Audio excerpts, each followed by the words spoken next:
In a small provincial town of Afghanistan, a man named Farid lived a simple but hard-working life.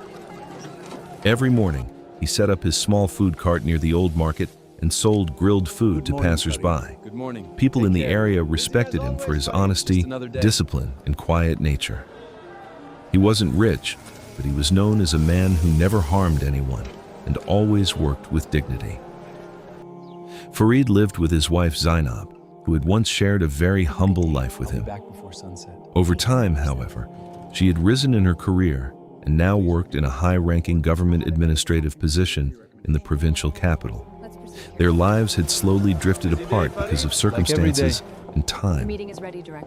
One morning, while Farid was preparing food for customers as usual, a group of city officials arrived in the market with authority. They were accompanied by a newly appointed local administrator who appeared arrogant and impatient. The officials began inspecting the area, claiming that the space needed to be cleared for official restructuring. Without much warning, they approached Farid's cart and told him to leave immediately. Farid calmly explained that he had been working in that exact spot for many years. The situation escalated quickly, pushing aside his cart and destroying his food setup. Plates fell to the ground, food scattered, and his small livelihood was ruined within moments. The crowd stood nearby in silence, afraid to intervene. Farid was left standing in shock, watching years of effort destroyed in front of him.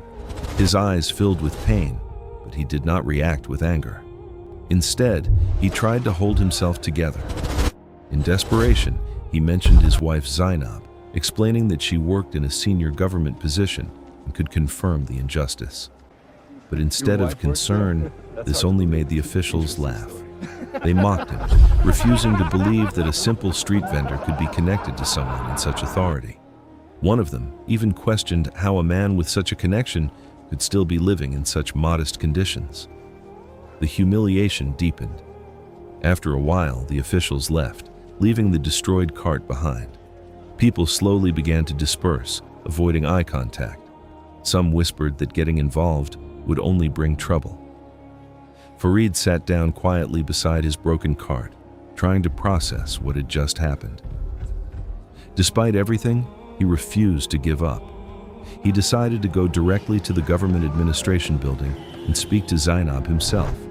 He walked through the busy streets toward the provincial headquarters, holding on to the hope that she would understand and help restore justice. But when he finally reached the building and entered her office, something unexpected happened. Zainab looked at him coldly. Her expression was distant, formal, and unfamiliar. She asked who he was and why he had entered without permission. Farid was stunned. He called her name repeatedly. Instead, she treated him like a stranger and ordered security to remove him from the office. Moments later, Farid was forced out of the building and fell outside, humiliated and broken. He stayed near the building for hours, trying to understand what had changed. He began to convince himself that maybe her position and environment had changed her behavior, and that she would eventually come around. That night, however, he overheard Zainab speaking inside the building. Her words were sharp and proud. She spoke about her rise in status and made it clear that she had distanced herself from her old life, even referring to a poor man from her past as someone she no longer identified with. At that moment, Farid understood the truth. She had chosen to leave that life behind completely. Something inside him broke, but at the same time, something else awakened. He decided that he would no longer live a life where he could be dismissed or humiliated. He promised himself that he would rebuild his future from nothing. The next day, he searched for work everywhere in the city. We don't need anyone right now. No one accepted We already have enough workers. His tired appearance and simple clothes made people reject him before he could even speak properly. Eventually, he found a small guest house kitchen that needed help. The owner gave him work washing dishes and cleaning.